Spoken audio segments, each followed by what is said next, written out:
2022 সালে ভাইপোর ধারালো অস্ত্রের কোপে খুন হতে হয়েছিল জ্যাঠাকে। সেই ঘটনার আজ অভিযুক্তকে যাবজ্জীবন কারাদণ্ড ঘোষণা করল নদিয়ার রানাঘাট ফাস্ট ট্র্যাক কোর্ট।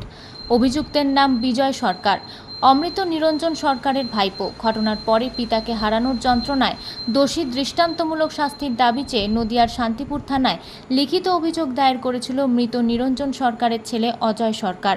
এই ঘটনায় আলোড়ন পড়ে গিয়েছিল নদিয়ার ফুলিয়ার দিব্যডাঙ্গা এলাকায়। জানা যায়, জমি সংক্রান্ত বিবাদের জেরে নিজের জ্যাঠাকে আমবাগানে ফেলে হাঁসুয়া দিয়ে এলো পাথারি কুপিয়ে খুন করে অভিযুক্ত বিজয় সরকার। এরপর দুদিন পুলিশের চোখে ধুলো দিয়ে গা ঢাকা দিয়েছিল বিজয়, কিন্তু দুদিনের মধ্যেই পুলিশ অভিযুক্তকে গ্রেপ্তার করে। সেই মামলার শুনানি হয় গতকাল। অভিযুক্তকে দোষী সাব্যস্ত করে আদালত। মঙ্গলবার রানাঘাট ফাস্ট ট্র্যাক কোর্টে দোষীকে যাবজ্জীবন সাজা দেয়। সেকশন 302 আইপিসি কেসটি করে অজয় সরকার। এই অজয় সরকারের বাবা এই Bijoy Sarkar, who is the accused in this case. এই বিজয় সরকার বিভিন্ন অবৈধ কাজকর্মের সঙ্গে যুক্ত ছিল। এই অজয় সরকারের বাবা নিরঞ্জন সরকার বয়স্ক মানুষ, তাকে এই অবৈধ কাজ থেকে বিরত হতে বলে এবং তার কাজের প্রতিবাদ করে।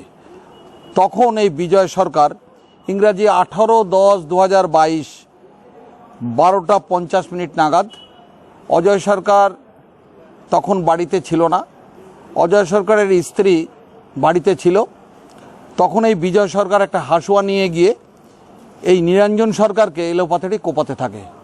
নিরঞ্জন সরকার একটা আমবাগানের মধ্যে বসেছিলেন, রেস্ট নিচ্ছিলেন এবং তার গলায়, মাথায় এবং ঘাড়ে, বুকে নির্মমভাবে কোপায় এবং বলে আমার কাজের প্রতিবাদ করা। বলাতে ওকে কোপানোর পরে এই নিরঞ্জন সরকার জায়গায় রক্তাক্ত জখম অবস্থায় পড়ে যায়। পরবর্তীকালে গ্রামের লোকজন, পথ চলতি লোকজন এবং এই অজয় সরকারের বাড়ির লোকজন ঘটনাস্থলে উপস্থিত হয়।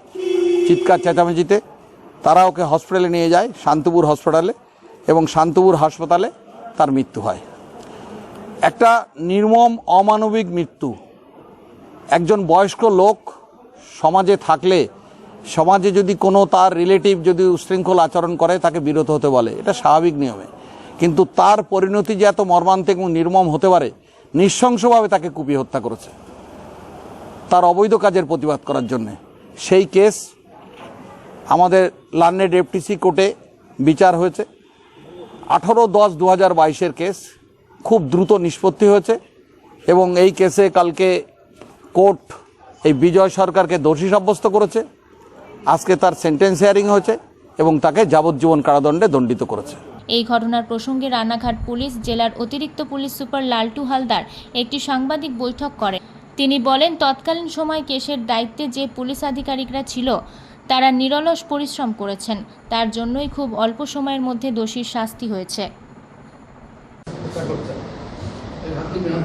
আজকের Ranaghat fast track court ADJ sir একটা শান্তিপুরের একটা মার্ডার কেস নিয়ে একটা উনি দণ্ডাজ্ঞা আদেশ জারি করেছেন। তো যেখানে দেখা যাচ্ছে যে শান্তিপুরের একটা 2022 সালের একটা ভয়াবহ ঘটনা ঘটেছিল, যেখানে নিরঞ্জন সরকার নামে এক ভদ্রলোক, যাকে তার নিজেরই ভাইপো পবিত্র সরকার নৃশংসভাবে হত্যা করেছে। বিষয়টা ছিল একটা সামান্য জমি জমা নিয়ে হয়তো বিবাদ ছিল।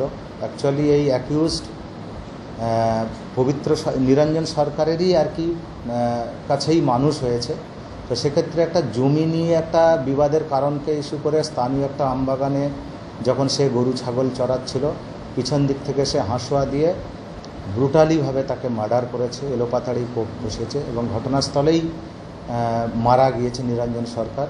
তো সেই কেস আমরা আইও আছে, আমাদের এখনকার যিনি ওসি ধানতলা আছে। নদিয়া থেকে মাধব দেবনাথের রিপোর্ট, আনন্দ বার্তা।